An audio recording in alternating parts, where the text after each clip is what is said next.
Cette centaine de jeunes des nationalités camerounaises âgés de 18 à 35 ans, sélectionnés au terme de projets lancés en ligne, a récemment bénéficié d'une intense formation, notamment en entrepreneuriat, leadership et management au Centre de ressources humaines ENEO de Hombe.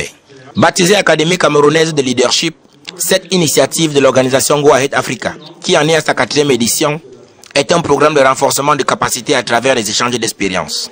Cette édition, dont la durée est passée de 5 à 7 jours, et le nombre de conférenciers, 12 à 16, au rang desquels 15 directeurs généraux des sociétés, ainsi que le ministre du Travail et de la Sécurité sociale Grégoire Ouona, qui n'a pas uniquement parlé que d'entrepreneuriat.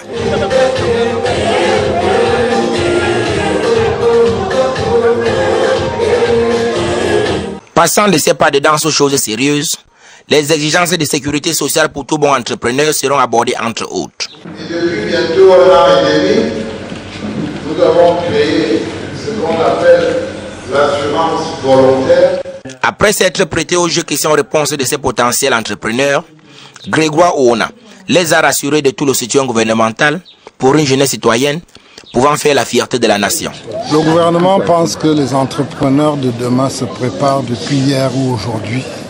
Et il est important que ces jeunes leaders aient l'encadrement qu'il faut et que le gouvernement leur montre l'intérêt qu'il a apporté à l'encadrement des jeunes. Écho favorable au sein de ces derniers qui estiment que la volonté n'a jamais fait défaut, mais plutôt des plateformes propices. Nous sommes une génération qui voulons inspirer notre génération, voulons inspirer le pays, mais n'avons pas les éléments pour le faire. Et une fois qu'une plateforme comme celle-ci nous est présentée, qui pourra nous équiper, nous outiller pour le faire, nous n'avons pas hésité pour répondre favorablement à l'appel.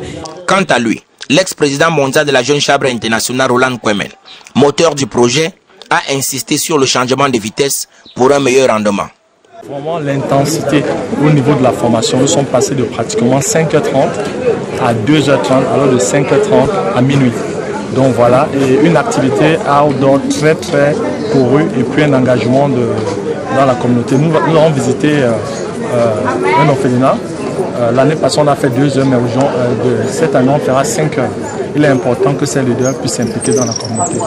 Il est à noter qu'au terme de cet apprentissage, les 100 participants n'auront droit qu'à des attestations en attendant de faire leurs preuves au sein de leurs communautés respectives, après quoi 50 meilleurs d'entre eux bénéficieront des certificats un an plus tard, comme cette vague de l'édition 2014.